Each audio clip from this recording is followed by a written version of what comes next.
ఓం నమ శ్రీ యతిరాజాయ వివేకానందసూరయే సచ్చిత్సుఖస్వరూపాయ స్వామినే తాపహారిణే. స్వామి వివేకానంద సంపూర్ణ గ్రంథావళిలో మనం ఇప్పుడు 2వ వాల్యూమ్ చదువుతున్నాం. అందులో ఈరోజు స్వామీజీ చెప్పినటువంటి ఉపన్యాసం అమెరికాలో సాంఖ్య దర్శనము మరియు వేదాంత దర్శనం, సాంఖ్య అండ్ వేదాంత. మొన్నటి ఉపన్యాసంలో సాంఖ్య దర్శనం గురించి మనం చదువుకున్నాం. సాంఖ్య దర్శనాన్ని ఏ విధంగా చదవాలి ఏంటి అనేది చదువుకున్నాం. సో దానిని గురించి ఇది మళ్ళీ వేరే ప్రేక్షకులకు చెప్తున్నారు కాబట్టి ఒకే చోట చెప్పినవి కాదు కదా, అందువల్ల మళ్ళీ సాంఖ్య దాని గురించి చెప్తున్నారు. చెప్పి దాని తర్వాత దానికి వేదాంత దర్శనానికి ఉన్నటువంటి వ్యత్యాసం ఏంటి అన్నది స్వామీజీ ఈ లెక్చర్లో చెప్తారు.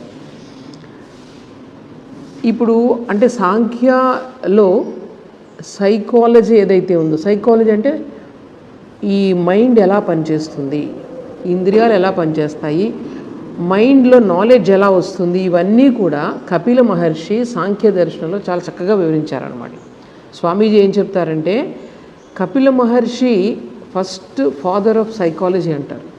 అంటే సైకాలజీలో మైండ్ని అంత డీప్గా స్టడీ చేసి కొన్ని వేల సంవత్సరాల క్రితం దాని గురించి అంత లాజికల్గా మనకి ఇచ్చింది కపిల మహర్షి.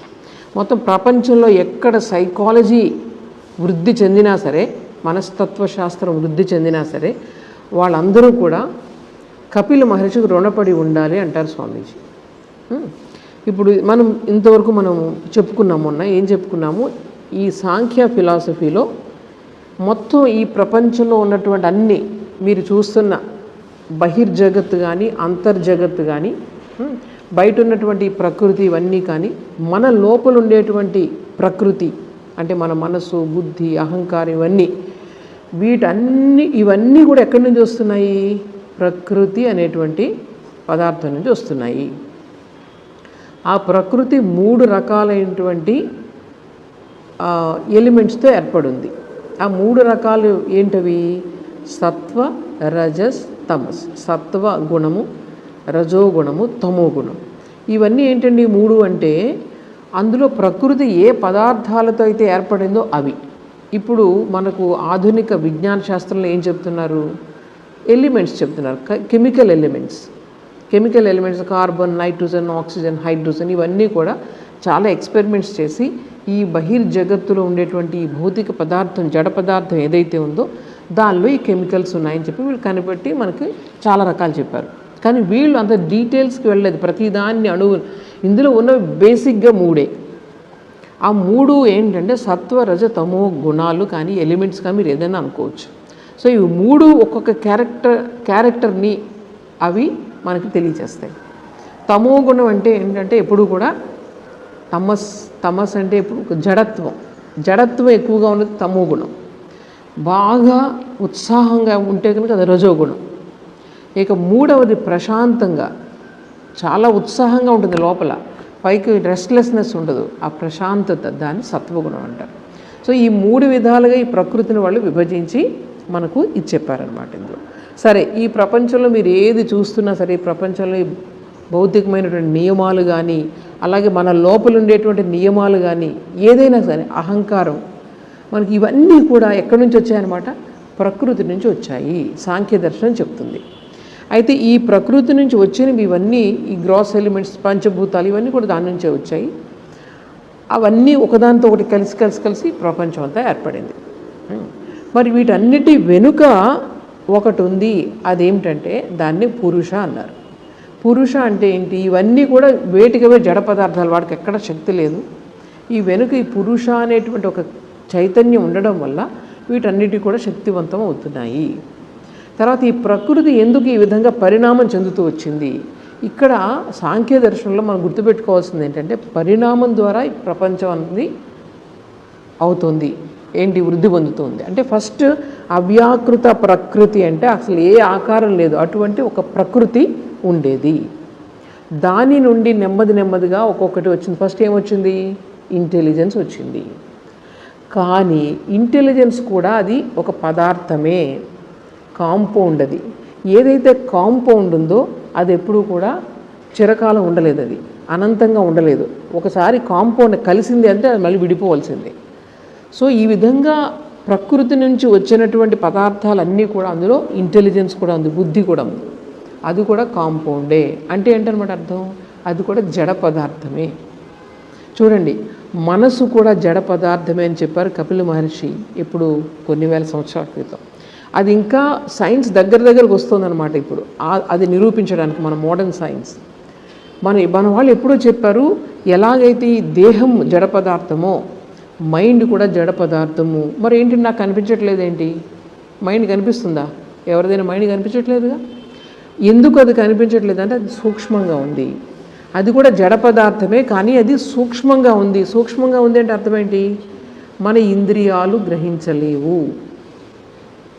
సో ఈ విధంగా దాని నుంచి ఈ ఇంటెలిజెన్స్ కానీ, అహంకారం కానీ, మనసు కానీ, ఇవన్నీ కూడా జడ పదార్థాలే. సో ఇదంతా కూడా దేనివల్ల ఇదంతా కూడా మనకి ఇవాల్వ్ అవుతుందంటే కేవలం ప్రకృతి యొక్క ప్రజెన్స్ అక్కడ ఉండడం వల్ల. మరి ఎందుకంటే ఈ ప్రకృతి అంతా ఇలా పరిణామం చెందుతుంది ఎందుకు అంటే, అది పురుష అంటే, ఇక్కడ పురుష అంటే ఈ పురుష కాదు, పురుష అంటే హైయెస్ట్ రియాలిటీ. దానికోసం ఈ ప్రకృతి అంతా కూడా ఇవాల్వ్ చెందుతుందంట. అంటే ఒక మనిషి నేనున్నాను ఇప్పుడు, నేను పరిణామం చెందుతూ నేను ప్రకృతి కాదు, నేను ఆ చైతన్యము అని తెలుసుకోవడానికే ఈ ప్రకృతి పరిణామం చెందుతూ వచ్చింది. ప్రకృతి ఎందుకండి పరిణామం చెందుతుంది? ఒక మొక్కల నుంచి మళ్ళీ కీటకాలు వచ్చాయి, కీటకాల నుంచి ఇది వచ్చింది, ఇలా ప్రకృతి పరిణామం చెందుతూ వచ్చింది కదా. ఫస్ట్ చిన్న చిన్న ఎలిమెంట్స్ ఉన్నాయి, దాని నుంచి మళ్ళీ ఇవన్నీ వస్తున్నాయి. ఎందుకు పరిణామం చెందుతుంది? దీనికి అర్థం ఏంటంటే, అది ఒక జీవాత్మ యొక్క పరిణామానికి. జీవాత్మ పరిణామం ఏంటి పరిణామం చెప్పండి? జీవాత్మ నేను ఈ శరీరాన్ని అని అనుకుంటూ ఉంది, నేను ఈ మనసు అని అనుకుంటూ ఉంది. అది కాకుండా నేను ఒక చైతన్య స్వరూపాన్ని అని జీవాత్మ తెలుసుకోవడానికి, ఈ బాడీలో ఉన్నటువంటి ఒక చైతన్యం ఏదైతే ఉందో అది తెలుసుకోవడానికి. మనం ఇప్పుడు ఎలా బిహేవ్ చేస్తున్నాం, మనం అందరూ ఎలా ప్రవర్తిస్తున్నాము? నేను బాడీ అనే ప్రవర్తిస్తున్నాం, అంతే కదా. నేను మనసు అని, ఇప్పుడు మనం మొత్తం మన ప్రవర్తన ఎలా ఉందన్నమాట, నేను బాడీ, నేను మైండ్ అనే మనం ప్రవర్తిస్తూ ఉంటాం, ప్రతిక్రియ చేస్తూ ఉంటాం, అన్నీ చేస్తూ ఉంటాం.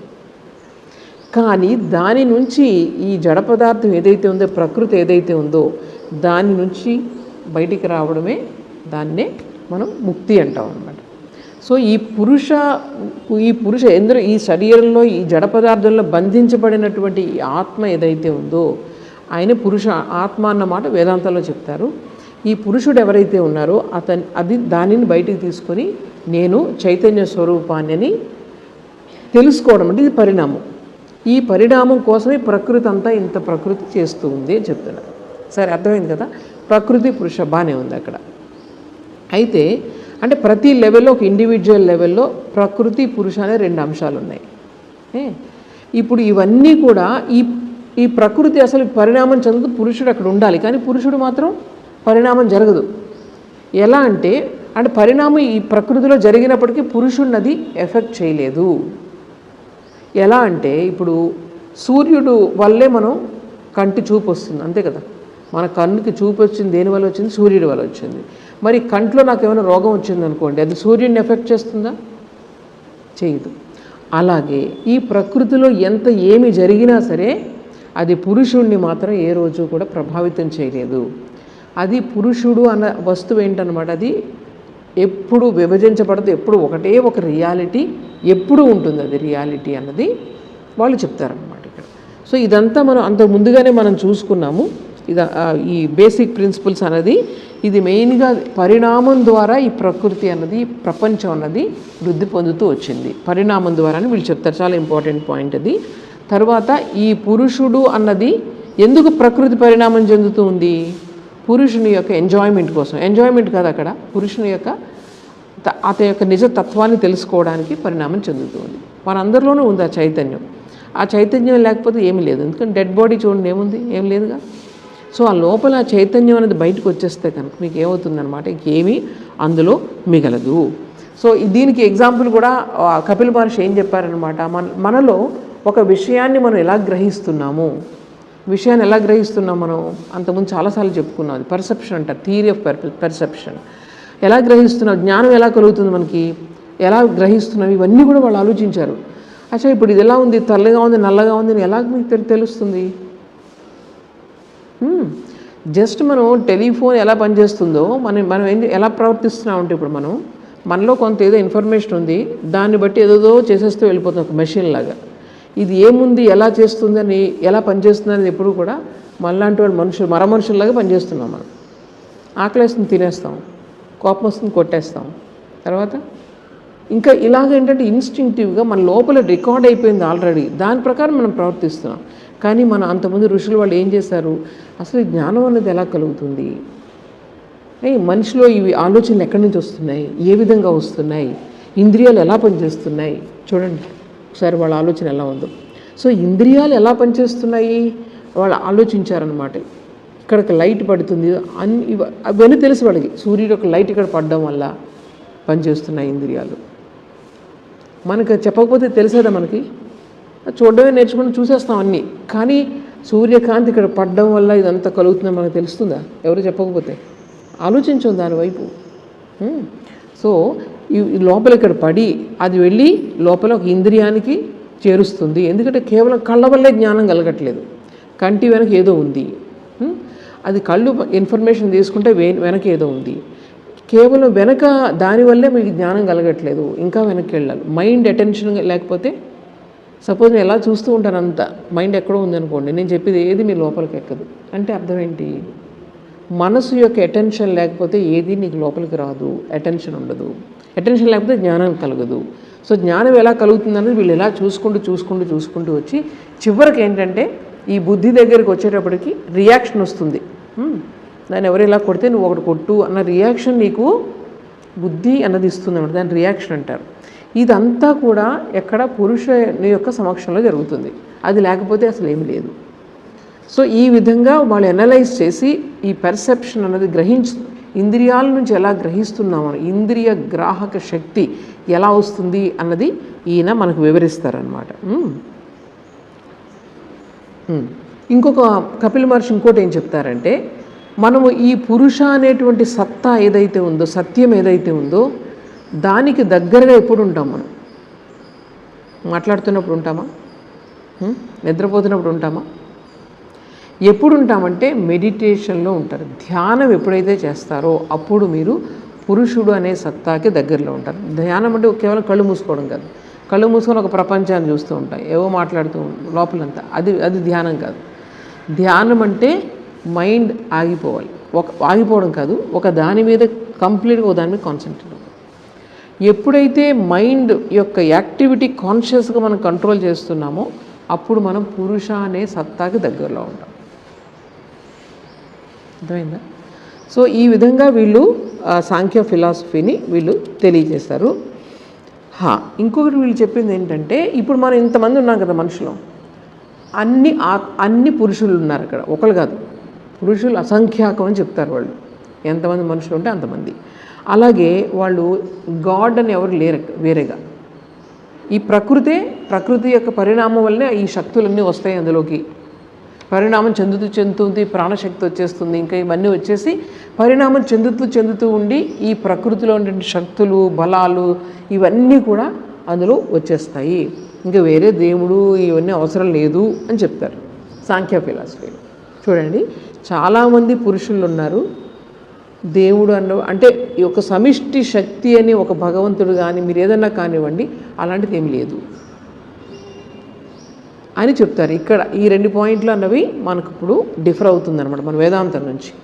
మిగిలిందంతా కూడా సాంఖ్య సైకాలజీ ఏదైతే చెప్పామో ఇదంతా కూడా మీకు వేదాంతాలో కూడా ఉంది, తెలిసిందా? కానీ ఇక్కడ మాత్రం ఈ 2 విషయాల్లో ఒకటి ఏంటంటే, చాలామంది పురుషులు ఉంటారు అన్నది వేదాంతం ఒప్పుకోదు, ఒకటే రియాలిటీ అని చెప్తుంది. అలాగే భగవంతుడు అనే శక్తి, సమిష్టి శక్తి ఒకటి ఉంది. ఒక వ్యక్తి విషయంలో ఒక ఆత్మ అని చెప్తున్నాం, మరి సమిష్టి విషయంలో కూడా ఒకటి ఉండాలిగా, కాస్మిక్ రియాలిటీ అని ఎవరు చెప్తారు? వేదాంతం చెప్తుంది. సో ఇంతవరకు నేను సాంఖ్య దర్శనం గురించి స్వామీజీ చెప్పాను.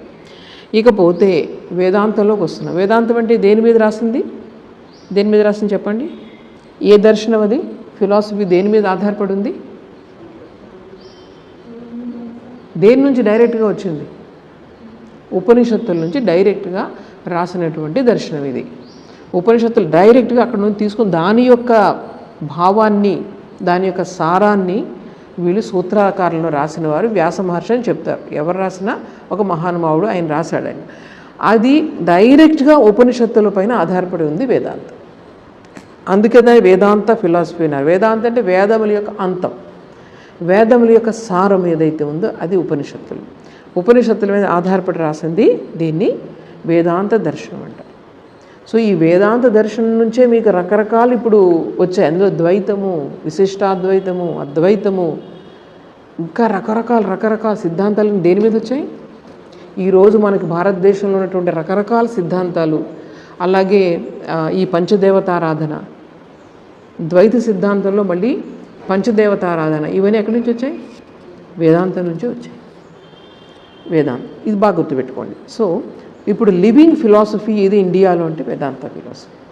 వేదాంతం అంటే కేవలం అద్వైత వేదాంతం కాదు. అద్వైత వేదాంతం అంటే మళ్ళీ శంకరులు వారు చెప్పింది.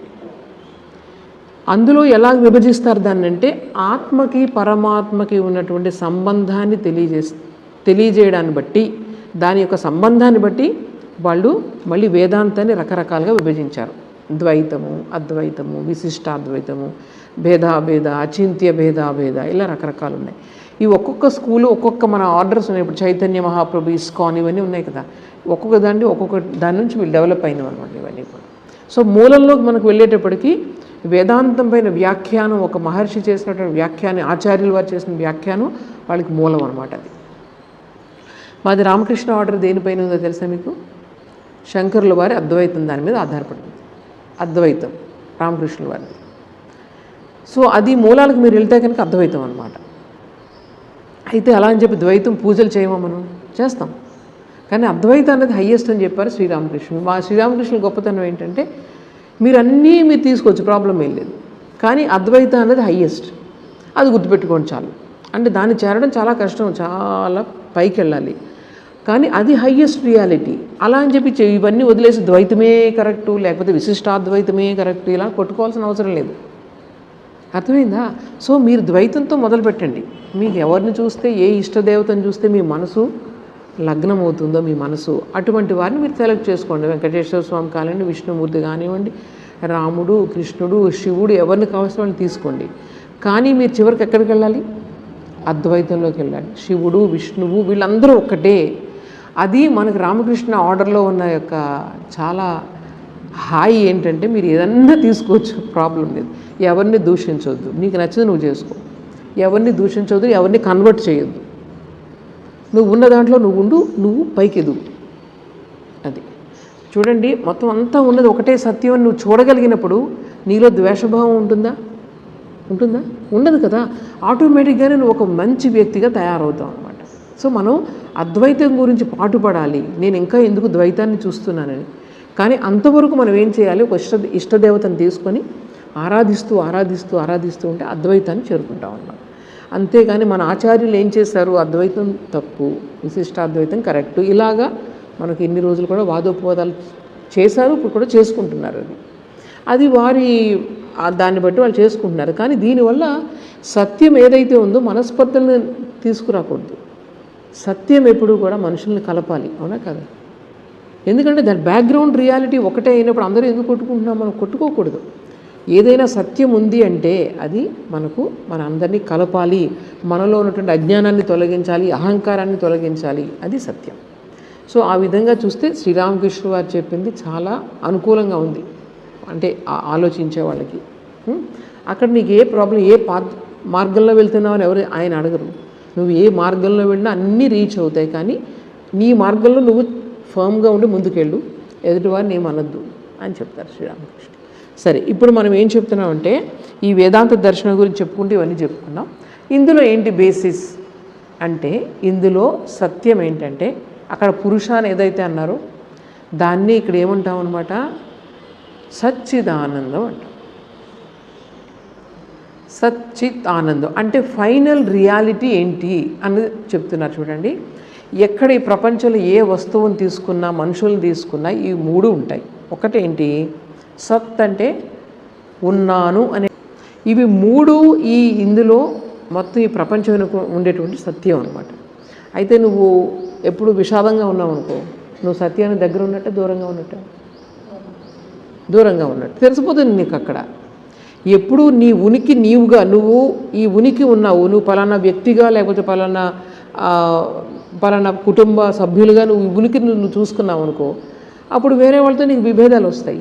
నీ ఉనికి ఏంటి? ఒక సత్స్వరూపం, అది ఒక చిత్ స్వరూపం అనుకున్నప్పుడు ఈ బంధాలన్నీ కూడా దూరంగా ఉంటాయి మనకి. సో అప్పుడే నువ్వు ఆనందాన్ని పొందగలవు. ఈ కష్టాలన్నీ కూడా మీరు ఆలోచించి చూడండి, కేవలం ఈ ఐడెంటిఫికేషన్ సరిగా లేకపోవడం వల్ల. ఇవన్నీ వినడం చాలా ఈజీ, మళ్ళీ ఈ రూమ్ నుంచి బయటకు వెళ్ళగానే మనకి మొత్తం అజ్ఞానం అంతా మన నెత్తి మీదకి వస్తుంది. కానీ దీని అందుకనే ఎక్కువ ఆలోచించే జీవితంలో ప్రతి నిమిషం మనం కొంచెమైనా ప్రాక్టీస్ చేయడానికి ప్రయత్నం చేయాలి. సో అన్ని సమస్యలకి సమాధానం ఉంది ఇక్కడ, అన్ని సమస్యలకి సమాధానం ఉంది ఇందులో. సమాధానం అంటే మనకు నచ్చినట్టు ఉండదు అది, కానీ ఫైనల్గా మనకి ఏది మంచి చేస్తుందో అటువంటి ఆన్సర్ ప్రతి సమస్యకి ఉందన్నమాట.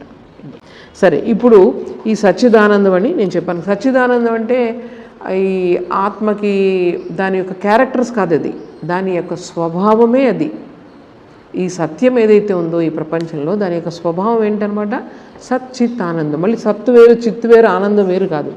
నువ్వు నిజంగా సత్తులో ఉంటే నీకు చిత్తు ఉంటుంది, ఆనందం ఉంటుంది. ఇవి మూడు ఒకటే, దాని యొక్క మూడు కోణాలు అనమాట, మూడు రూపాలు.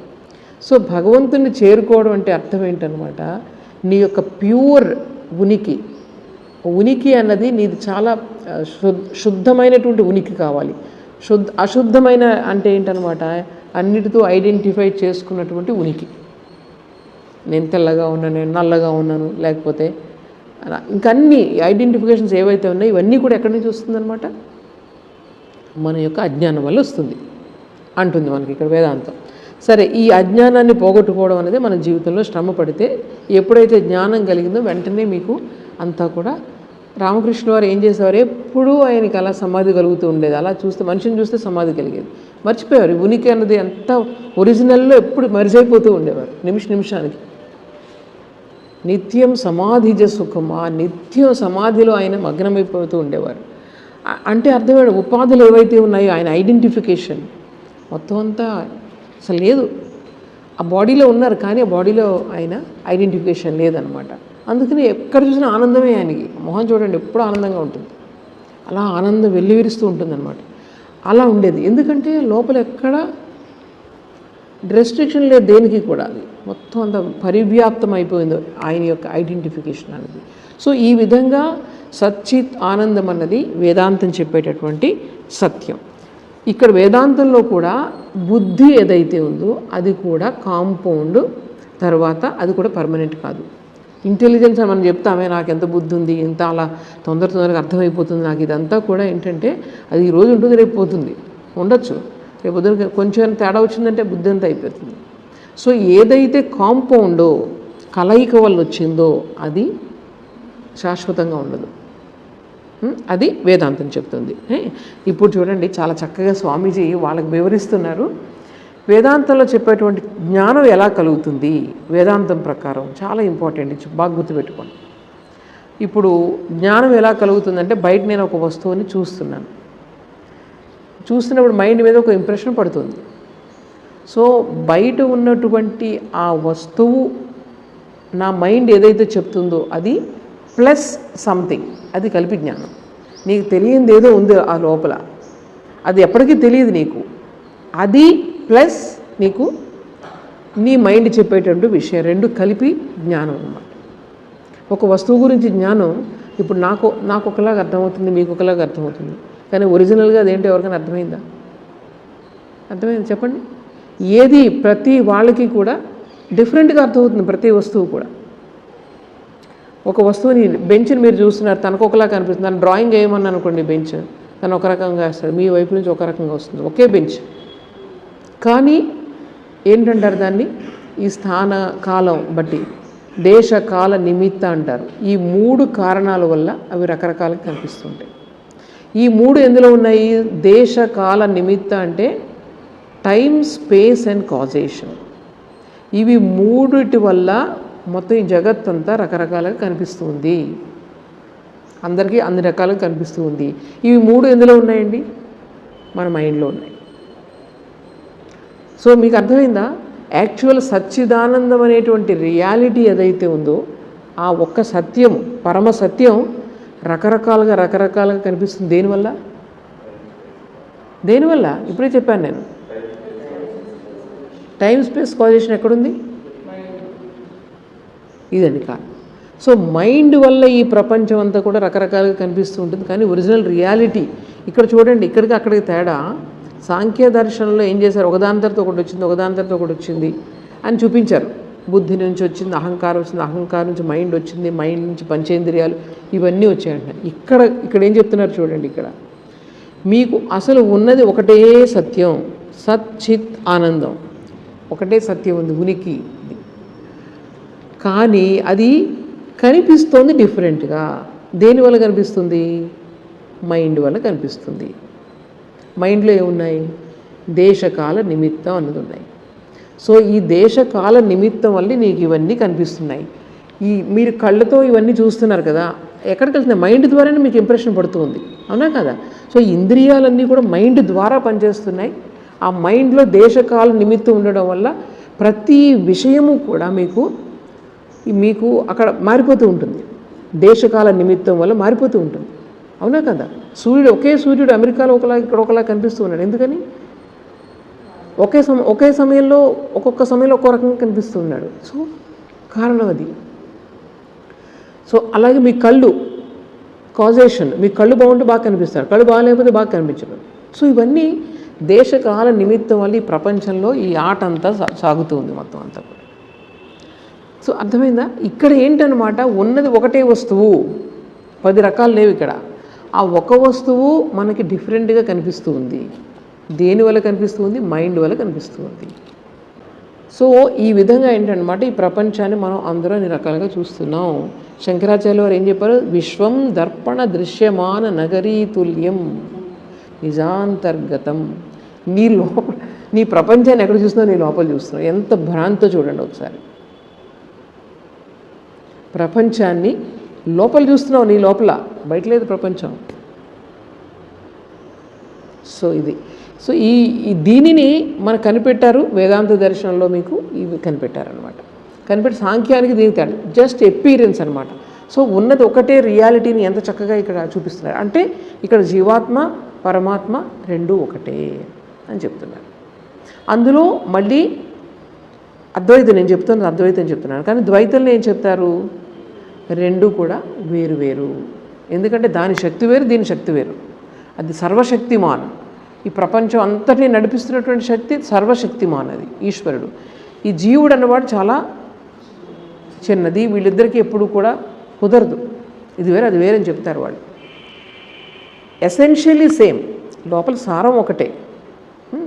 ఇక్కడ విశిష్టాద్వైతులు ఏం చెప్తారు? ఇవి రెండూ కూడా ఒకటే, కానీ ఇందులో ఒకే దాంట్లో ఉంటుంది. అంటే పరమాత్మలో జీవాత్మ అనేది లోపల ఉంటుందన్నమాట, విడిగా ఉండదు.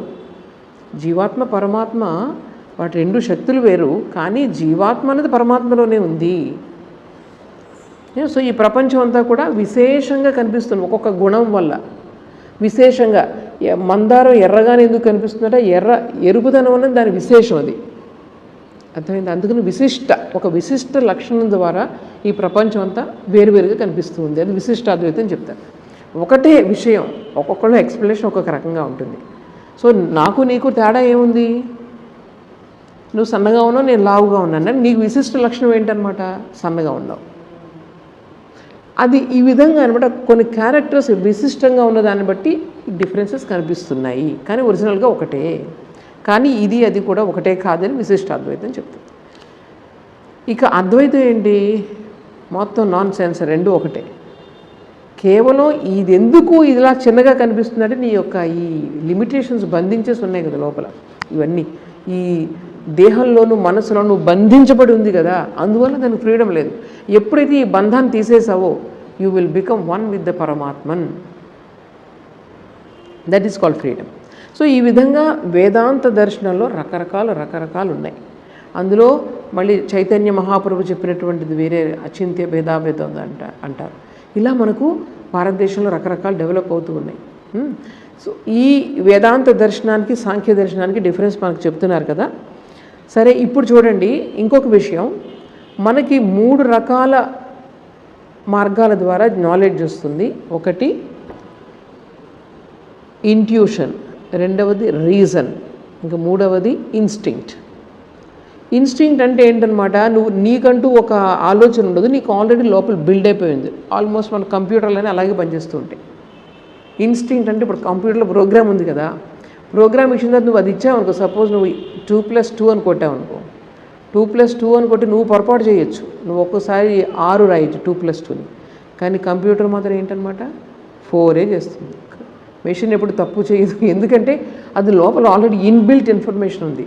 దాన్ని ఇన్స్టింక్ట్ అనమాట. Instinct already inbuilt. జంతువులన్నీ ఏం చేస్తాయి, ఇన్స్టింక్ట్ ద్వారా పనిచేస్తాయి, దానికి కూడా జ్ఞానం ఉంది. కానీ ఇన్స్టింక్ట్ ఆల్రెడీ దాన్ని సొంతంగా మ్యానిపులేట్ చేయలేదు, అది ఎలా ఉందో అలాగే చేస్తుంది అంతే. నువ్వు దాన్ని తినంటే దాన్ని తింటుంది, దాన్ని కరువు అంటే కరుస్తుంది వెళ్ళి, ఇది మంచి చెడు అని దానికి తెలియదు. సో ఇన్స్టింక్చువల్ నాలెడ్జ్ అంతా కూడా జంతువుల లెవెల్లో ఉంటుంది. మనకు ఉంది ఇన్స్టింక్చువల్ నాలెడ్జ్. ఏంటి చెప్పండి, మనలో ఉన్న హార్మోన్స్ ఇవన్నీ ఉన్నాయి కదా, హార్మోన్స్ యాక్ట్ చేస్తూ ఉంటాయి. మనకి జ్ఞానం రావడానికి కూడా లోపల హార్మోన్స్ కావాలి, అన్నిటికీ హార్మోన్స్ కావాలి. ఈ హార్మోన్స్ యొక్క ప్రభావం, కెమికల్స్ ప్రభావం మన మైండ్ మీద పడుతూ ఉంటుంది. అవి ఎలా చెప్తే అలా వింటూ ఉంటాం మనం. అర్థమైందా? ప్రతిదీ కెమికల్ అనమాట. కెమికల్ ప్రభావంలో మనం ఉండి పనిచేస్తూ ఉంటాం ఇప్పుడు. So that is instinctual. కానీ తర్వాత మనిషికి బుద్ధి ఉండడం వల్ల ఏమవుతుంది, రీజనింగ్, ఇలా ఉంటే దీనివల్ల చాలా సుఖంగా అనిపిస్తుంది ఇప్పుడు, కానీ తర్వాత మాత్రం కష్టం వస్తుంది, ఇలా ఆలోచించుకోగలరు. అంటే ఇంకా సుఖమైన మార్గం, నేను జీవితాంతం సుఖంగా ఉండాలి, ఈ జీవితం అయిపోయిన తర్వాత సుఖంగా ఉండాలని మార్గాలు వెతికాడనమాట. అలా వెతుకుతూ ఫస్ట్ ఇదంతా రీజన్ అంటే నాలెడ్జ్, ప్రపంచం గురించి నాలెడ్జ్, అతని గురించి నాలెడ్జ్, తన గురించి నాలెడ్జ్, ఇదంతా వస్తూ ఉంది. ఈ రీజనింగ్ వల్ల అలా అలా అలా అలా చాలా నాగరికత డెవలప్ అయిపోయింది, పెద్ద పెద్ద నాగరికతలు. ఇవన్నీ మనం చేసుకున్న ఈ ఫ్యాన్లు ఇవన్నీ కూడా మనిషికి ఉండే రీజనింగ్ పవర్ ద్వారా ఇవన్నీ వచ్చాయి. మరి దాని ద్వారా సుఖపడుతున్నాడా మనిషి? సుఖపడుతున్నాడా? లేదు.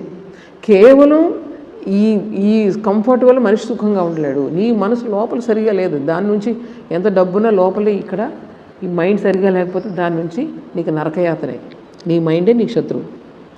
సో ఈ మైండ్ని ప్రశాంతంగా చేసుకున్నప్పుడే మనం సరైన సుఖంగా ఉండగలం అని ఋషులు కనిపెట్టారు. అందుకని అప్పుడు నుంచి ఏం చేశారు వాళ్ళు, మెడిటేషన్, ధ్యానం, మైండ్ని కామ్ చేసుకోవాలి, ఇలా ప్రయత్నించారు. ఆ మైండ్ ఒక టైప్ ఆఫ్ ఒక స్టేజ్లోకి వచ్చిన తర్వాత అప్పుడు ఏమైంది వాళ్ళకి, అప్పుడు ఎక్కడి నుంచో దాన్నే ఏమంటారు, ఇంట్యూషన్ అంటారు. ఇంట్యూషన్ అంటే ఏంటి, మామూలు ఇంద్రియ జ్ఞానం కాదు, అది ఎక్కడి నుంచో వస్తుంది. సడన్గా ఒక లైట్ కానీ, ఒక దర్శనం కానీ, ఇవన్నీ జరుగుతూ ఉంటాయి. నీ కళ్ళతో చూసింది కాదు, అది నీ లోపల ఉన్నటువంటి ఆ పవిత్రత వల్ల వస్తూ ఉంటాయి. అలాగే కొంతమందికి భ్రాంతిల వల్ల డ్రీమ్స్ వస్తూ ఉంటాయి, అవే అనేసుకుంటూ ఉంటారు.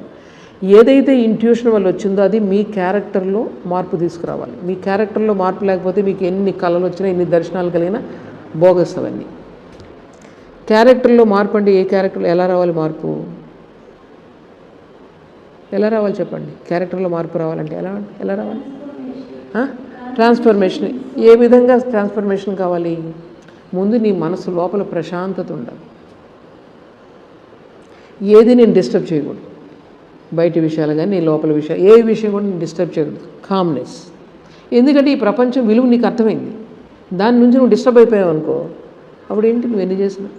సో ట్రాన్స్ఫర్మేషన్ ఎక్కడ కనిపించాలి? నీలో, నీ మనసులో ఒక ప్రశాంతత, నీ చుట్టూ ఉన్న వాళ్ళు ఆ ప్రశాంతత అనేది రేడియేట్ అవ్వాలి. నువ్వు అక్కడ ఉంటే వాళ్ళలో ఆ ప్రశాంతత రావాలి. తర్వాత ఒక నైతికత, ఊరికి అబద్ధాలు ఆడడం, అందరినీ కష్టపెట్టడం, ఇలాంటివన్నీ కూడా న్యాచురల్గానే పోతాయి ఇవన్నీ కూడా. సో ఆ నైతికత, ఇవన్నీ కూడా మనలో రిఫ్లెక్ట్ అవ్వాలి. తర్వాత ఈ సత్యాన్ని తెలుసుకోగానే ఒక ఫేస్లో ఒక గ్లో వస్తుంది. సత్యాన్ని నిజంగా తెలుసుకుంటే కనుక, లేకపోతే ఒక స్ట్రెయిన్ ఎంతసేపు మనిషిని మనం చూస్తేనే, ఇది కేవలం ఆ ప్రఫుల్లత అనేది మనం చూస్తాం కదా, మనం చూసారు కదా మొన్న స్వామీజీ వచ్చారు, గౌతమానందజీ మహారాజ్, గొప్ప వాళ్ళ ఆ మొహం చూస్తేనే మనకు ఎక్కడ లేని ప్రశాంతత కలుగుతుంది. సో ఈ విధంగా మనకు ఏదన్నా ఇంట్యూషన్ ద్వారా ఏదైనా కలిగింది అంటే అది మనకి వ్యక్తిగతంగా మనకు మార్పు తీసుకురావాలి. ఇవన్నీ మనం బేరీజ్ వేసుకోవాలి. లేకపోతే ఏముంటుంది, రాత్రి ఏదో నేను ఒక డ్రీమ్ చూశానండి, అంత అయిపోయింది, నాకు అంతా అయిపోయింది అని చెప్పి ఇంకా వేరే వాళ్ళకి బోధించడం మొదలు పెడతాం. సో అది కాదు. Transformation of the whole individual it should happen. అది వస్తుందన్నమాట. అసలు పూర్వ ప్రపంచం దీనికి సంబంధం ఉండదు. అసలు ఆ రోజు నువ్వు చూసిన దృష్టి వేరు, ఈ రోజు నువ్వు చూస్తున్న దృష్టి వేరు. దృష్టి కోణం అనేది మారిపోతుంది అన్నమాట. సో ఈ విధంగా 3 రకాల నాలెడ్జ్ ఇక్కడ వస్తాయి కదా. కానీ ఇది ఒరిజినల్ నాలెడ్జ్ మాత్రం కాదు. ఒరిజినల్ నాలెడ్జ్ ఏంటనమాట? అనుభూతి మాత్రమే. అనుభూతి మాత్రమే ఒరిజినల్ నాలెడ్జ్. సమాధి అంటాం కదా, మెడిటేషన్ డీప్గా కనబడే సమాధి, దట్ ఈజ్ ఒరిజినల్ నాలెడ్జ్. ఇంకా ఇంట్యూషన్ అన్న సెకండరీ, దాని తర్వాతే. ఇంట్యూషన్ తర్వాత రీజన్ ఇంకా తక్కువ, దాని తర్వాత ఇన్స్టింక్ట్ ఇంకా తక్కువ. సో నాలెడ్జ్ అనేది ఒరిజినల్ నాలెడ్జ్ విజ్ఞాన. అందుకే మన రామకృష్ణ పరమహంస ఏం చేశారు? బడి చదువులు చదవలేదు ఆయన. కేవలం అనుభూతి ద్వారానే ఆయన ప్రపంచం యొక్క సీక్రెట్ అంతా తెలుసుకున్నారు.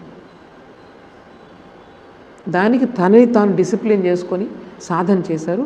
సాధన చేస్తే ఆయనకి మొత్తం ఎక్కడెక్కడ ఆయనకి ఆనందం, వర్ణించలేనటువంటి ఆనందం కలిగింది ఆయన. సో నాలెడ్జ్ ఈ విధంగా కలుగుతుంది. ఓకేనా? సరే, ఇప్పుడు ఈ ప్రపంచం మరి అంతా ఒకటే అంటున్నారు కదండి, మరి ఎందుకు ఇన్ని రకరకాలుగా కనిపిస్తూ ఉంది అంటే, ఇక్కడ అభివ్యక్తిని బట్టి రకరకాల మేనిఫెస్టేషన్ ఉంటుంది. అంటే ఏదైతే ఇక్కడ చెక్క ఉంది, ఒక మనిషికి చెక్కకి తేడా ఏంటి? అక్కడ ఉండేటువంటి మీడియంలో తేడా ఉంది. ఈ మీడియం మీద ఈ కాన్షియస్నెస్ పడినప్పుడు దీంట్లో తక్కువ శక్తి రిఫ్లెక్ట్ అవుతుంది, ఒక మనిషిలో ఎక్కువ శక్తి రిఫ్లెక్ట్ అవుతుంది. రిఫ్లెక్షన్ అనమాట. అక్కడ ఉన్న మీడియంని బట్టి, ఇక్కడున్న ఆ బల్బ్ పవర్ని బట్టి బల్బు యొక్క కాంతి, విద్యుత్తుని పంపించినప్పుడు ఏమవుతుంది? బల్బు యొక్క కాంతి తక్కువ ఎక్కువ కలుగుతుంది. అలాగే మనలో ఉన్నటువంటి మీడియం, మనుషులు ఉన్నారు, మనుషులో సాత్విక గుణం ఎక్కువైతే వాళ్ళల్లో ఎక్కువ ప్రకాశం అవుతుంది, తమో గుణం ఎక్కువ ఉంటే వాళ్ళ తక్కువ ప్రకాశం అవుతుంది. సో అందుకనే మహాత్ములు, గొప్ప గొప్ప మహాత్ములు అందరిలో కూడా హయ్యెస్ట్ మేనిఫెస్టేషన్ ఉంటుందన్నమాట. సో మనలో ఉండేటువంటి అభివ్యక్తి, ఆత్మ యొక్క అభివ్యక్తి మన మైండ్ యొక్క క్వాలిటీని బట్టి ఆధారపడి ఉంటుంది. అర్థమైందా? సో ఇదొకటి ఇందులో చెప్తున్నారు. ఇందులో వేదాంతం ప్రకారం ఏంటంటే, ఒక చిన్న పురుగుకి మనిషికి ఎసెన్షియల్గా ఏం తేడా లేదు, ఓన్లీ అభివ్యక్తిలో తేడా అన్నమాట. పురుగులో ఆ మెథడ్ డెవలప్ అవ్వలేదు, అక్కడ మెటీరియల్ లేదు రిఫ్లెక్ట్ అవ్వడానికి. మనిషిలో మెదడు ఇవన్నీ ఉన్నాయి, బ్రెయిన్ అవి ఉన్నాయి. సో అక్కడ మీకు ఎక్కువ రిఫ్లెక్ట్ అవుతుంది, నాలెడ్జ్ ఇవన్నీ కూడా తెలుస్తున్నాయి, అవునా కదా? సో ఈ విధంగా దాని యొక్క అభివ్యక్తి మాత్రమే డిఫరెన్సు మెటీరియల్ని బట్టి. ఆ మెటీరియల్ మనం ఏం చేయొచ్చు? మనం మార్చుకోవచ్చు. మనం తమో గుణం నుంచి రజోగుణానికి రావచ్చు, రజోగుణం నుంచి సత్వగుణానికి రావచ్చు. ప్రతి మనిషికి కెపాసిటీ ఉంది. సో మనం ఇలాగ ఈ మ్యాటర్ని మనం ఇవాల్వ్ చేసుకుంటూ వస్తే కనుక అప్పుడు దానికదే నువ్వేం ఎక్కడికి వెళ్ళక్కర్లేదు, ఆ భగవంతుని యొక్క శక్తి నీలోకి వస్తుంది. సో ఇది వేదాంతం చెప్తుంది. తర్వాత ఇంకా నేను ఇందాక చెప్పాను, ఈ గాడ్ అనే ఐడియా సాంఖ్య దాంట్లో లేదు, కానీ వేదాంతం యాక్సెప్ట్ చేస్తుంది. అందువల్లే వేదాంతంలో రకరకాల దేవీ దేవతలు, ఏం ప్రాబ్లం లేదు అసలు. ఇవన్నీ కూడా సెకండరీ అని చెప్పిన వాళ్ళే, కానీ అందులో దేవీ దేవతలు సెకండరీ అనమాట. కానీ ఉన్నారు వేదాంతంలో, మనం హాయిగా పూజలు అవి చేసుకోవచ్చు, ప్రాబ్లం ఏం లేదు. సో ఇక్కడ భగవంతుడు అంటే అర్థం ఏంటంటే, ఇప్పుడు మనకు ఒక మనిషిలో ఈ శరీరము, మైండ్ ఇవన్నీ ఉన్నాయి, దాని వెనుక పురుష అనే ఒక శక్తి ఉందని చెప్పాం కదా. మరి ఈ మొత్తం ప్రపంచం యాజ్ ఏ హోల్ తీసుకుంటే అక్కడ కూడా ఒకటి ఉండాలిగా. దాన్నే సమష్టి ఆత్మ, ఇది వ్యష్టి ఆత్మ అంటారు, దీన్ని జీవాత్మ అంటారు, దాన్ని పరమాత్మ అంటారు. సో ఆ పరమాత్మ అన్నది భగవంతుడు, ఆయనతో మనం రిలేట్ చేసుకోవచ్చు. అక్కడ మీరు ఆ భగవంతుడైన స్థానంలో మీరు వెంకటేశ్వర స్వామి కానీ, లేకపోతే కృష్ణుడు కానీ, రాముడు కానీ, మీరు భక్తి అన్నది ప్రధానం తప్ప అక్కడ ఎవరిని కూర్చోబెట్టాలని ప్రధానం కాదు అక్కడ. సో అక్కడ మనం కూర్చోబెట్టుకుని మనం సాధన చేసుకుంటూ ఉంటే ఒక రోజుకి మనకి ఏమవుతుందనమాట, అద్వైత స్థాయికి మనం చేరుకుంటాం. ఆయన నేను కూడా ఒకటే అన్న ఎవరైతే ఆరాధిస్తున్నారో, ఎవరైతే ఆరాధించబడుతున్నారో ఆ రెండిటికి మధ్య భేదం పోతుందన్నమాట. అలాగ అందులో మనం ఎస్టాబ్లిష్ అవుతాము. అందువల్ల వేదాంతం సాంఖ్యలో గాడ్ని ఒప్పుకోదు, వేదాంతంలో భగవంతుని ఒప్పుకుంటుంది. ఇంకా చాలా ఇంపార్టెంట్ అయినది ఏంటంటే, సాంఖ్య దర్శనం ప్రకారం చాలా పురుష అంటే చాలా ఆత్మలు ఉన్నాయి. ఆత్మ అన్నది అనంతం అని చెప్తున్నారు, దాన్ని ఎవరు నాశనం చేయలేరని చెప్తున్నారు. అటువంటిప్పుడు అన్ని అనంతాలు ఎక్కడుంటాయి? అనంతం అంటే ఒకటే ఉండాలి. సో అందువల్ల ఉన్నది ఒక్కటే రియాలిటీ, అది అనంతము సర్వవ్యాపం అంటే ఒక్కటే ఉండాలి. అది రెండోది అనంతం అంటే మళ్ళీ అది కన్ఫ్యూజన్ అవుతుంది. అర్థమైందా? అందువల్ల అది మన వేదాంతం ఒప్పుకోదన్నమాట. ఒకటే రియాలిటీ, ఒకటే పురుష. అది మైక్రోకాజం లెవెల్లో, మ్యాక్రోకాజం లెవెల్లో. దానినే మైక్రోకాజం లెవెల్లో ఆత్మ అంటారు, దాన్నే మ్యాక్రోకాజం లెవెల్లో పరమాత్మ అంటారు, లేదా భగవంతుడు అంటారు. సో ఉన్నది మాత్రం ఒక్కటే. అర్థమైందా? దీనిని ఏంటంటే అభివ్యక్తి వల్ల, అలాగే ఎపియరెన్స్ వల్ల ఇదంతా ఈ ప్రపంచం అంతా కనిపిస్తుంది అని చెప్తున్నారు. సో ఈ రెండింటికి తేడాలు మీరు ఆలోచించండి బాగా. తర్వాత మీకు ఏమైనా డౌట్స్ ఉంటే నేను చెప్తాను. ఇప్పుడు నేను లాస్ట్లో స్వామీజీ చక్కటి కొన్ని మాటలు అద్వైత వేదాంత గురించి చెప్తూ కొన్ని మాటలు చెప్పారు. నేను ఇంగ్లీష్లో చదువుతాను, వినండి. The whole universe is you. The universe is your body. You are the universe both formed and unformed. You are the soul of the universe and its body also. You are God. You are the angels. You are man. You are animals. You are the plants. You are the minerals.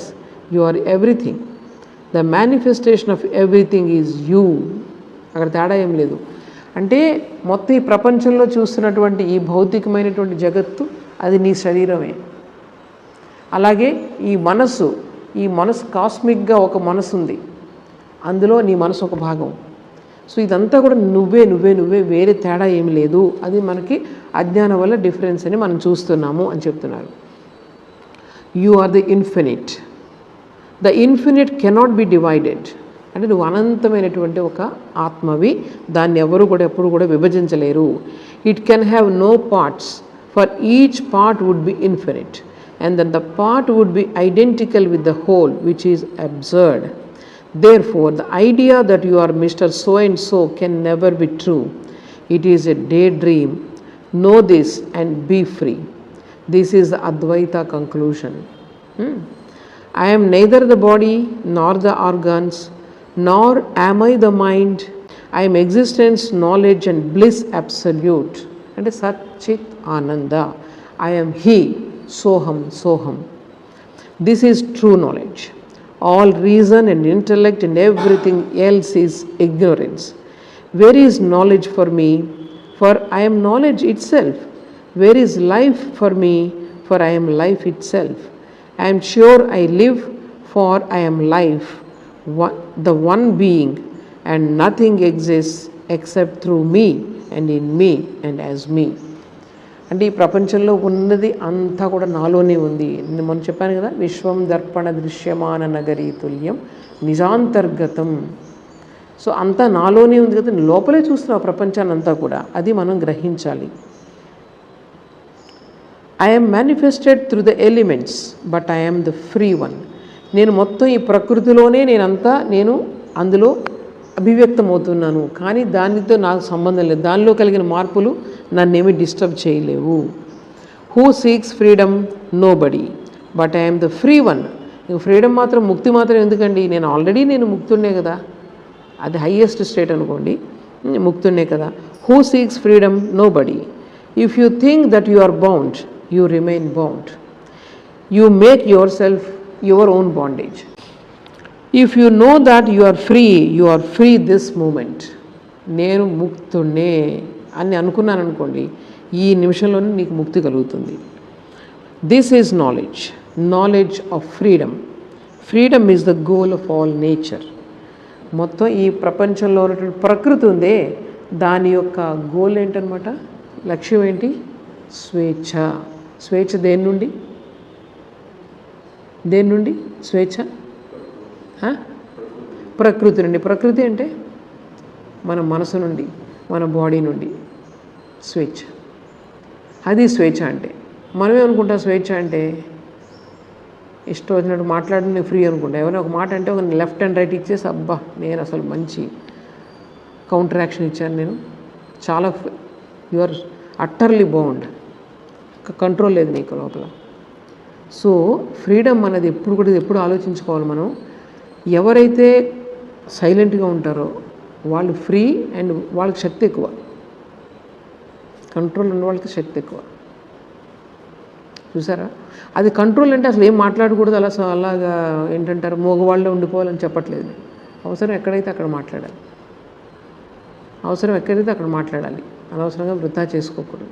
గొప్ప వాళ్ళందరూ అలా ఉంటారు, మితభాషి. భక్తి ప్రాణ మాతాజీ ఉండేవారు, మా మాతాజీ అంతకుముందు president Mataji 102 సంవత్సరాలు జీవించారు. మొత్తం జీవితం అంతా ఎర్లీ మార్నింగ్ నుంచి రాత్రి వరకు పరోపకారమే చేసుకుంటూ వెళ్ళారు ఆవిడ. హాస్పిటల్, పెద్ద హాస్పిటల్ అనమాట, ఇప్పటికీ ఉంది అది. అంతా ఆవిడ చేతుల మీద డెవలప్ చేసిన హాస్పిటల్ అది. ఎర్లీ మార్నింగ్ లేచిన దగ్గర నుంచి రోగులకి ఎట్లా సేవ చేయాలి, వాళ్ళని ఎలాగా సుఖంగా ఉంచాలి, వాళ్ళని పూజ చేస్తూ ఉంటే మీ దేవతలు అక్కడ మెటర్నిటీ హాస్పిటల్ అనమాట. తల్లి శిశువు ఇద్దరు ఉంటారు కదా, వాళ్ళిద్దరు సేవ అలా చేయాలి. ఈ విధంగా తను మొత్తం చేసిన సేవ అంతా ఒక పూజలాగా చేసుకుంటూ వచ్చారనమాట. ఎప్పుడు మాటలు అంటే లెక్క పెట్టచ్చు ఆవిడ మాట్లాడిన మాటలు, కేవలం చేతలు. ఆవిడని చూసి ఎన్నో రకాల వేల జీవితాలు మారిపోయాయి అన్నమాట. ఎంతోమంది అసలు మాటల్లో వర్ణించిన అటువంటి జీవితాలు. సో మాటలు అన్నది ఎప్పుడు కూడా మన చేతలు చెప్పాలి ఎప్పుడు కూడా. సో అటువంటి జీవితాలు ఉన్నాయి మన ముందు. అది మితభాషి అనమాట. ఎక్కువ మాట్లాడడం వల్ల అది మనకే శక్తి వేస్ట్ అయిపోతుంది అనవసరంగా. సో ఎవరైతే సైలెంట్గా ఉండగలుగుతారో వాళ్ళలోనే శక్తి ఎక్కువ. కలకత్తాలో ఉంది మాతృభవన్ ఇప్పటికీ ఉంది. ఆ మాతాజీది బుక్ వచ్చింది ఇప్పుడు, అది బెంగాలీలో ఉంది. కానీ ఎప్పుడైనా నాకు వీలైతే ఒకసారి అలాగా చెప్పే ప్రయత్నం చేస్తాను. ఒక్కొక్క రెమినిసెన్సెస్ అనమాట అవన్నీ కూడా, ఒక్కొక్క మాతాజీ రాసినవి. ఎంత అద్భుతంగా ఉందంటే, మేము చూసామంటే తక్కువే కదా, మాతాజీని వెళ్ళి అక్కడికి వెళ్ళి చూసింది తక్కువే. కానీ దగ్గరగా ఉన్న వాళ్ళు రాస్తున్నారు, ఒక్కొక్కటి చూస్తుంటే అసలు ఆ జీవితం అంటే చాలా ఆశ్చర్యం అనమాట. చివరి వరకు, లాస్ట్ మూమెంట్ వరకు అట్టర్లీ కాన్షియస్. అస్సలు 102 సంవత్సరాలు మైండ్ అలర్ట్ అంటే అలర్ట్ అనమాట, లాస్ట్ మూమెంట్ వరకు. వండర్ఫుల్. అసలు ఎక్క బెడ్ రిడన్ అవ్వలేదు, ఏమీ అవ్వలేదు. సో ఇది ఇక్కడ సాంఖ్య అండ్ వేదాంత అనేది దానికి మేజర్గా ఉన్న డిఫరెన్సెస్ చెప్పారు. సాంఖ్య సైకాలజీ పైనే వేదాంత అనేది ఆధారపడి ఉంది. ఇక్కడ మనకు మేజర్ డిఫరెన్సెస్ ఏంటి, అందులో భగవంతుడిని ఒప్పుకోదు, కాస్మిక్ రియాలిటీ ఒకటి ఉందని ఒప్పుకోదు. రెండవది ఏంటి, చాలామంది పురుషులు ఉంటారంటే అది వేదాంతం ఒప్పుకోడు, ఉన్నది ఒక్కటే. ఏమైనా డౌట్స్ ఉన్నాయా? ఇప్పుడు ఇది ఆ సాంఖ్యాలో మాయా అని కాన్సెప్ట్ లేదు అసలు. మాయా అని కాన్సెప్ట్ ఎప్పుడు వస్తుందంటే మీకు అక్కడ ఏంటంటే పరిణామం ఒకదాని నుంచి ఒకటి వచ్చి ఉన్నది ఉన్నట్టుగానే అంతా ఎక్స్ప్లెయిన్ చేశారు, మనం ఎలా చూస్తున్నాం ప్రకృతి అట్లా. కానీ ఎక్కువ మంది పురుషులు ఉండడం, ఎక్కువ మంది అనంతమైనటువంటి సత్యాలు ఉండడం అనేది లాజికల్గా అది కుదరదు. అందువల్ల ఇక్కడ వేదాంతం అన్నది చెప్పింది ఈ మాయా అనే కాన్సెప్ట్ ఎందుకు మాయా అంటే ఏంటంటే ఉన్నట్లుగా కనిపిస్తుంది కానీ యాక్చువల్గా లేదు, అది మాయా.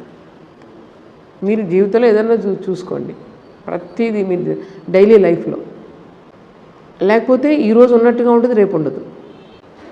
దానికి కన్సిస్టెంట్ రియాలిటీ లేదు, పర్మనెంట్ రియాలిటీ, శాశ్వతం కాదు, అది శాశ్వతం కాదు. సో దానిని ఉన్నట్టుగా అనిపిస్తుంది, భ్రాంతి. దేనివల్ల భ్రాంతి కలుగుతుంది మీకు? ఇంద్రియాలు, మనసు. మళ్ళీ ఒకటే, ఎక్కడికి వెళ్ళినా అక్కడికే వస్తాం మనం. సో ఇంద్రియాలు, భ్రాంతి వల్ల మీకు ఈ మాయ అన్నది. సో శంకరాచార్యుల వారు ఇది మాయావాదాన్ని ఆయన చెప్పారనమాట. మాయా అంటే అది ఏదైతే మనం ఎక్స్ప్లెయిన్ చేయలేమో అది మాయ. కానీ రోజు జరుగుతూనే ఉంటుంది, కానీ దాన్ని ఎక్స్ప్లెయిన్ చేయాలి ఎందుకు జరుగుతుందని. సో ఈ విధంగా మనము ఈ ప్రపంచం యాక్చువల్గా ఈ సచ్చిదానందం అనేటువంటి ఈ సత్యం ఏదైతే ఉందో అది ఎలా ఎందుకు కనిపిస్తూ ఉంటుంది, అసత్ ఇలా కనిపిస్తుంది, ఈరోజు ఉంటుంది రేపు ఉండట్లేదు అలా కనిపిస్తుంది. ఎందుకు కనిపిస్తుంది అంటే బికాజ్ ఆఫ్ మాయ. మాయ అంటే దేశకాల నిమిత్తం. మళ్ళీ అక్కడికే రండి మీరు, ఇది మర్చిపోదు మీరు. ఇంద్రియాలు, మనస్సు, దేశకాల నిమిత్తం, ఈ మూడు మర్చిపోదు మీరు. ఈ మూడింటిని మీరు కంట్రోల్లో పెట్టుకుంటే మొత్తం ప్రపంచం కంట్రోల్లోకి వస్తుంది. సృష్టి అనేది మనం చెప్పుకున్నాం కదా, ఇప్పుడు చెప్పుకున్నది మన సృష్టి ఎక్కడి నుంచి వచ్చింది? అవ్యాకృత ప్రకృతి నుండి. ఇది ఫస్ట్ ఇంటెలిజెన్స్ వచ్చింది, దాని నుంచి ఇవన్నీ వచ్చాయి కదా. అక్కడ మనకు అద్వైతం కదా, వేదాంతంలో ఏం చెప్తారంటే ఫస్ట్ హిరణ్య గర్భ అంటారు, ఫస్ట్ మేనిఫెస్టేషన్. ఈ ప్రకృతి అంతా ఎలా వస్తుందో అద్వైత సిద్ధాంతంలో కొంచెం డిఫరెన్సెస్ ఉన్నాయి. పంచీకరణ ఎలా జరుగుతుంది, ఎలిమెంట్స్, కానీ ఫైనల్గా సూక్ష్మంగా ఉన్న దాని నుంచి స్థూలమైనది వస్తుంది. సృష్టి అనేది అలా జరుగుతుంది. ఇక్కడ కూడా చెప్పుకుంటూ వచ్చారు కదా ఇప్పటివరకు. మీకు వచ్చే కొద్ది అవ్యాకృత ప్రకృతి అనేది చాలా చాలా సూక్ష్మమైనది. దాని నుంచి మహత్ వచ్చింది, దాని తర్వాత నెక్స్ట్ సూక్ష్మమైనది, దానికంటే అహంకారం, ఇంకా బుద్ధి తర్వాత అహంకారం తర్వాత మనస్సు కంటే కూడా అహంకారం ఇంకా సూక్ష్మమైనది. అందుకే మనకు ఈగో ఉంటే మనకు తెలియదు. మనసునన్నా కొంచెం అర్థం చేసుకోగలరు, కానీ నాకు అహంకారం ఉందని నాకు తెలియదు అసలు, ఎందుకంటే చాలా సూక్ష్మమైనది అది. అర్థమైందా? అహంకారం మీకు ఎప్పుడు తెలుస్తుంది? రియాక్షన్లో తెలుస్తుంది. దాని అహంకారం తర్వాత మనస్సు కొంచెం క్రాస్, మనస్సు నుంచి జ్ఞానేంద్రియాల నుంచి కర్మేంద్రియాల నుంచి పంచభూతాలు, పంచ తన్మాతలు అయిపోయిన తర్వాత పంచమహాభూతాలు, ఇక్కడ వరకు సూక్ష్మ ప్రకృతి. అక్కడి నుంచి ఇవన్నీ కూడా ఒకదాన్నొకటి పంచభూతాలన్నీ కూడా ఒకదానితోటి కంబైన్ అయిపోయి ఈ రకరకాల కాంబినేషన్స్ స్థూల జగత్తు వస్తుంది. సృష్టి అంటే ఇదే. ఈవెన్ వేదాంతంలో కూడా ఆల్మోస్ట్ అలాగే ఉంటుందన్నమాట. ఏది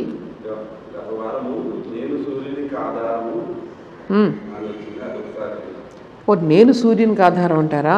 అదేంటంటే ఇప్పుడే మనం చెప్పుకున్నాం, విశ్వం దర్పణ దృశ్యమాన నగరీ తుల్యం నిజాంతర్గత. అంటే సూర్యుడు మీకు ఇప్పుడు బయట ఎక్కడో దూరంగా కనిపిస్తూ ఉన్నాడు, ఆయన మంచి వెలుగు గోళంలాగా కనిపిస్తూ ఉన్నాడు. కనిపిస్తుంది కానీ ఎక్కడ కనిపిస్తున్నాడు మీకు? నాకు చెప్పండి, ఎక్కడ కనిపిస్తున్నాడు మీకు? మరి మీ లోపల ఇమేజ్ పడుతుంది, అది మీ లోపల ఇమేజ్ పడుతుంది, కానీ బయట ఉన్నట్టు కనిపిస్తుంది. బయట కనిపిస్తుంది అంటే అర్థం ఏంటి? మీ శరీరానికి బయట కనిపిస్తుంది, కరెక్టే. అది మీ శరీరానికి బయట ఉన్నది వాస్తవమే, కానీ ఆ సూర్యుడు దాని గురించి నాలెడ్జ్ అది ఎలా ఉంటుందని మీకు ఎక్కడుంది? నాలెడ్జ్ ఎక్కడుంది? సో మీరు లేకపోతే మీరు సూర్యుని చూడగలరా? ఈ ప్రపంచాన్ని చూడగలరా? సో మీరు అంటే మళ్ళీ మీరు బాడీ కాదు, యూ యాజ్ కాన్షియస్నెస్. సో కాన్షియస్నెస్లోనే అన్నీ ఉన్నాయి, చైతన్యంలోనే. అది లేకపోతే ప్రపంచంలో ఏదీ లేదు. అసలు మీరే లేకపోతే ప్రపంచం లేదు కదా. అది అనమాట. చూడండి, మన యొక్క సిద్ధాంతం ఎక్కడ దేవుణ్ణి తీసుకొచ్చేసి ఇక్కడ పెట్టేసింది, ఇక్కడికి వచ్చేసింది. అందుకే ఇక్కడ దేవతలా తయారవ్వచ్చు. ఫస్ట్ మీరు దేవత లోపల ఉంది, భగవంతుని శక్తి అని తెలుసుకున్నప్పుడే కదా మీరు భగవంతునిలో తయారవడానికి ప్రయత్నం చేస్తారు. సో అందుకని నిజాంతర్గతం దర్పణ దృశ్యమాన నగరీ తుల్యం. ఒక దర్పణంలో ఒక సిటీ ఎలా కనిపిస్తూ ఉంటుందో అలాగా యాక్చువల్గా నీ లోపలే ఉంది. దర్పణం అంటే నీ బింబం లోపలే పడుతుంది. అది బయట అని దేనికి బయట? మీ శరీరానికి బయట, గుర్తుపెట్టుకోండి అది. కానీ మీ యొక్క కాన్షియస్నెస్ బయట కదా, కాన్షియస్నెస్ లోపల మీ శరీరం కూడా ఉంది. మీ యొక్క చైతన్యం లోపల మీ శరీరం కూడా ఉంది. ఎందుకంటే మీరు శరీరాన్ని చూస్తున్నారుగా, దేనిలో ఎక్కడ చూస్తున్నారు? లోపల నుంచి చూస్తున్నారంటే చైతన్యం అక్కడ చూస్తుంది. అక్కడ ఆ చైతన్యం లేకపోతే శరీరం కూడా మీరు గ్రహించలేరు. సో ఈ ప్రపంచం అంతా ఇంక్లూడింగ్ యువర్ శరీరం, యువర్ మనస్సు, ఇవన్నీ కూడా మీరు ఎక్కడ చూస్తున్నారు? మీలో చూస్తున్నారు. అంటే చైతన్యం అనే మీలో చూస్తున్నారు. ప్రపంచాన్ని బయట చూస్తున్నారంటే మీ శరీరాన్ని బయట చూస్తున్నారు. శరీరం మీరు కాదు, శరీరం మీకు చెందినది, మీ యొక్క పరికరం మాత్రమే. అందువల్ల సూర్యుడి కన్నా నేను గొప్ప అంటే అర్థం ఏంటో తెలుసు? సూర్యుడిని ఒక చైతన్యాన్ని ఇస్తున్నది నా చైతన్యం పెట్టి నేను చూస్తున్నాను కాబట్టి, ఫస్ట్ నేను ఒకటి చూస్తున్నానంటే నాలోంచి ఒక చైతన్య శక్తి బయటికి వెళ్ళాలి, అప్పుడే నేను చూస్తాను. ఇప్పుడు సైన్స్ మన ఎలా కలుగుతుంది జ్ఞానం అన్నదానికి ఒక థియరీ ఉంది. అలాగే పతంజలి మహర్షి కూడా ఒక థియరీ చెప్పారు, వేదాంతం కూడా ఒక థియరీ చెప్పింది. ఇప్పుడు నేను చెప్పింది వేదాంతం చెప్పింది. సో ఇది ఎలా కలుగుతుంది అంటే నీ మొత్తం ఈ చైతన్యంలోనే అంతా కలుగుతుంది. అంటే నువ్వు చైతన్యం కదా, నీలోనే అంతా జరుగుతుంది. ఇంకేమైనా ప్రశ్నలు ఉన్నాయా? ఇందాక మీరు ఇన్స్టెంట్ అని ఒకటి చెప్పారు కదా, ఇంకో 2 ఉన్నాయి కదా, అవి ఒకసారి మళ్ళీ చెప్పరా? తను అడుగుతున్నాడు, ఇందాక ఇన్స్టింక్ట్ అని చెప్పారు కదా, మిగిలినవో 2 చెప్పారు కదా, అవి కూడా చెప్పండి అని అడుగుతున్నాడు గౌతము. అదేంటంటే ఇన్స్టింక్ట్ అంటే మన లోపలిది ఉన్నది ఉన్నట్టుగానే ఎక్స్ప్రెస్ చేశాడు అనమాట. ఇన్స్టింక్ట్ అంటే ఉన్నది ప్రోగ్రామ్ అయిపోయింది ఆల్రెడీ, దాన్ని ఎక్స్ప్రెస్ చేయడం.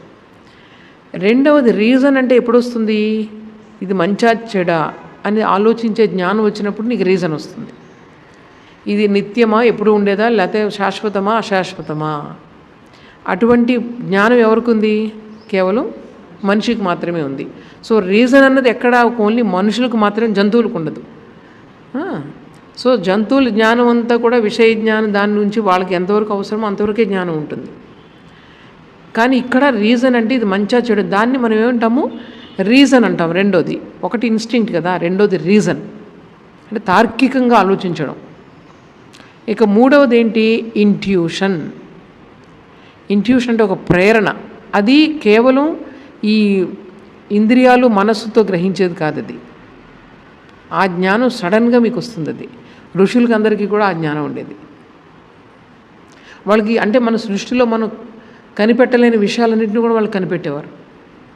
మన మొత్తం ఋషులందరికీ వచ్చిన జ్ఞానం ఎలాగంటే, వాళ్ళు ఏ ల్యాబొరేటరీలు లేవు, ఏవి ఎక్స్పెరిమెంట్లు చేయలేదు, కేవలం మైండ్ ద్వారానే అన్నీ కనుక్కున్నారంటే ఇది ఈ ఇంట్యూషన్ అనేది వాళ్ళకి ఇన్స్ట్రుమెంట్. ఆ ఇంట్యూషన్ ఎలా వస్తుందండి, గౌతమ్ ఎలా వస్తుందో తెలుసా? అది ఇంట్యూషన్ అన్నది మనకి ఇంద్రియాల ద్వారా రాదు కదా, సెన్సెస్ ద్వారా రాదు, తర్వాత మైండ్ ద్వారా రాదు. మరి ఎలా వస్తుంది అది? ప్యూర్ మైండ్ ద్వారా వస్తుంది. మైండ్లో ఏ విధమైన కల్మషం లేదు, ప్రశాంతమైనటువంటి మనసు ఉంటే అవన్నీ కూడా ఫ్లాష్ అవుతాయి. కేవలం ప్రశాంతమైన మనసు ఉంటే సరిపోదు, నీకు ఏదైతే తెలుసుకోవాలని అనుకుంటున్నావో దాని గురించి నువ్వు ఆలోచించాలి. ప్రశాంతమైన మనసుతో, పరిశుద్ధమైన మనసుతో, ఇప్పుడు దాని గురించి నీకు ఫ్లాష్ అవుతాయి. స్వామీజీ ఎన్ని చెప్పారు తెలుసు అలాంటివి. స్వామీజీ ఎప్పుడు చెప్పారంటే 1897లో, గుర్తుపెట్టుకోండి. స్వామీజీ ఇంట్యూషన్ అంటే ఏంటో చెప్తున్నాను. 1897లో స్వామీజీ ఒక స్టేట్మెంట్ ఇచ్చారు. ఇప్పటి నుంచి 50 సంవత్సరాలు వరకు మీ భగవంతుడు ఎవరంటే మన దేశమే. దేశాన్నే మీరు భగవంతుని చేసుకోండి, దేశాన్ని ఆరాధించండి. ఎందుకంటే పరాయి పాలనలో మగ్గిపోయి ఉంది అన్నారు. సరిగ్గా మనకి ఎప్పుడు వచ్చింది స్వాతంత్రం? 47లో వచ్చింది. 97 నుంచి 1897 నుంచి 1947కి ఎంత, ఎన్ని ఇయర్స్? 50 సంవత్సరాలు. కరెక్ట్గా 50 సంవత్సరాలు స్వాతంత్రం వచ్చింది. అలా చాలా ఉన్నాయి స్టేట్మెంట్స్ స్వామీజీ చెప్పినవి. స్వామీజీ చెప్పారు, ఇంకొక మాట అన్నారు. అదేంటంటే ఇంకా రుజువు చేయబడాలి. ఈ మన భారతదేశం ఈసారి ఎదుగుతుంది. ఎన్నాళ్ళు 1000 సంవత్సరాల పాటు అణగదొక్కబడి, దోచుకోబడి, పీడించబడి ఇంత జరిగింది భారతదేశం పైన అన్యాయం. కానీ భవిష్యత్తులో భారతదేశం పూర్వంలో ఉన్న వైభవానికన్నా చాలా వైభవంగా తయారవుతుంది. అది మళ్ళీ ఇంకా వెనక తిరుగుండదు. అప్పుడు విశ్వానికే ఒక గురువుగా తయారవుతుంది. గురువుగా అంటే అర్థం ఏంటి? ఎవరినో దోచుకొని మనం ఎప్పుడు గొప్పవాళ్ళం కాలేము. ఇంతవరకు గొప్ప దేశాలన్నీ కూడా అమెరికా కానివ్వండి, యూరోప్ దేశాలు కానివ్వండి, అవి గొప్పగా ఎలా మారాయి? ఎదుటి వాళ్ళని దోచుకొని మారాయి. ఈ రోజుకి తనకంటే ఎవరన్నా కొంచెం ఎదుగుతున్నారంటే వాళ్ళని దేశ నాయకులను చంపించేస్తుంది. తనకు అడ్డొస్తున్నారంటే చంపించేస్తూ ఉంటుంది. అమెరికా అంటే అందరినీ హింస ద్వారా వాళ్ళు పైకి రావాలని చూస్తారు. కానీ భారతదేశం పైకి వచ్చింది అంటే అందరినీ రక్షిస్తూ తను కూడా ముందుకెళ్తుంది. అందుకే మన ప్రైమ్ మినిస్టర్ మోదీ గారు, ఆయన స్వామీజీ యొక్క శక్తి ఇది. స్వామీజీని ఆయన ఎలా చదివారంటే ఆపోసన పెట్టారు. ఆయన ప్రతి యాక్షన్, ప్రతి మాట నాకు వింటున్నప్పుడు స్వామీజీ చెప్పిందంతా కూడా ఆయన చాలా డీప్గా చదివారు. స్వామి వివేకానందని ఆయన ఈరోజు ఇంప్లిమెంట్ చేస్తున్నారు. ఒకే వ్యక్తి, మీరు ఆలోచించండి. స్వామీజీ చెప్పారు, నేను వేరే వాళ్ళ ద్వారా పనిచేస్తాను, నేను ఈ శరీరం ఉండదు, ఈ శరీరం ఎక్కువ రోజు ఉండదు, కానీ నేను చాలామంది ద్వారా పనిచేస్తానని చెప్పారు స్వామీజీ. సో భారతదేశం అటువంటి గొప్ప స్థాయికి వస్తుంది. దానికి మనం కూడా మన వంతు చేయాలి కదా, ఏదో ఒకటి చేయాలా వద్దా? సో మన సంస్కృతికి అర్థం చేసుకోవాలి. చేయడం అంటే ఏం కదా, అర్థం చేసుకుని నలుగురికి చెప్పండి. అలాగే మన శాస్త్రాలు ఏ విధంగా చెప్పాయి అలా ఉండడానికి ప్రయత్నం చేయండి. మిమ్మల్ని చూసి నలుగురు నేర్చుకుంటారు. మా పలానా రామకృష్ణ మిషన్కి వెళ్తుంది, ఈవిడ నలుగురితో దెబ్బలాడుతుందంటే ఏమనుకుంటారు చెప్పండి? మన శాస్త్రాలు నేను పెద్ద పెద్ద ఇవన్నీ వల్లిస్తూ ఉంటాను, స్వామీజీ మాటలు లేకపోతే గీత ఇవన్నీ కూడా వల్లిస్తూ ఉంటాను నేను. రేపొద్దు నేను బిహేవియర్ నేను సరిగా లేకపోతే నన్ను ఏమనుకుంటారు, దానికి వాటికి చెడ్డ పేరు వస్తుంది, అవునా కదా. అందువల్ల నాకు శాస్త్రాల్లో చెప్పింది, మన యొక్క ధర్మం చెప్పింది నేను జీవితంలో ఆచరించగలగాలి, లేకపోతే నేను ధర్మానికి హాని చేస్తున్నట్లే. ఎవరో ఒక దొంగ తనకు తెలియదు దొంగతనం చేస్తాడు, నాకు అన్నీ తెలిసి నేను చేస్తూ ఉంటే చాలా పొరపాటు. అది మన సంస్కృతి, అది మనం సహాయం చేసినట్లు కాదు, మనం ఇంకా దిగజారుస్తున్నాం మన యొక్క వ్యవస్థను. అందువల్ల తపన అన్నమాట, నేను ఈ సంస్కృతికి నేను ఇందులో చెప్పినటువంటి నా శాస్త్రాలలో చెప్పినటువంటి విలువలు ఉన్నాయి, ఆ విలువల్ని నేను ఎలా జీవితంలో పాటించాలి, ఎలా వాటిని నా జీవితంలో నేను మేనిఫెస్ట్ చేయించాలి, ఇది ప్రతి నిమిషం మనకు తపన కావాలి. ధర్మం అన్నది మనల్ని రక్షిస్తుంది ఆపద సమయంలో, ధర్మో రక్షతి రక్షిత అంటారు. సో ఆ ధర్మాన్ని ఆ విధంగా మనం పాటించాలి జీవితంలో. ఔపనిషదం ధర్మం అది అన్నమాట. సో ఇవన్నీ ఆలోచించండి. కేవలం ఒక ఇమోషన్ ద్వారా వచ్చే ఇవి భక్తి ఇదంతా కాదు. నీ జీవితంలో ట్రాన్స్ఫర్మేషన్ రావాలి. ఏదైతే శాస్త్రాల్లో చెప్పారో అవి మన జీవితంలో అభివ్యక్తి చేయగలగాలి. అర్థమైందా? అది వచ్చే వరకు మనం చేసే ఏ పనికి కూడా విలువ లేదు. అది వస్తే కనుక మీరు ఇక్కడ నుంచి పెన్ను కదిపినా దానివల్ల ప్రపంచానికి మంచి జరుగుతుంది. అర్థమైందా? అది. ఇంకా ఆద్య నీకేమైనా ఉన్నాయా, డౌట్స్ ఉన్నాయా? ఏం లేవు. కశ్యప్ అర్థమైందా చెప్పింది? సరే, ఇక్కడ ఆపేద్దామైతే.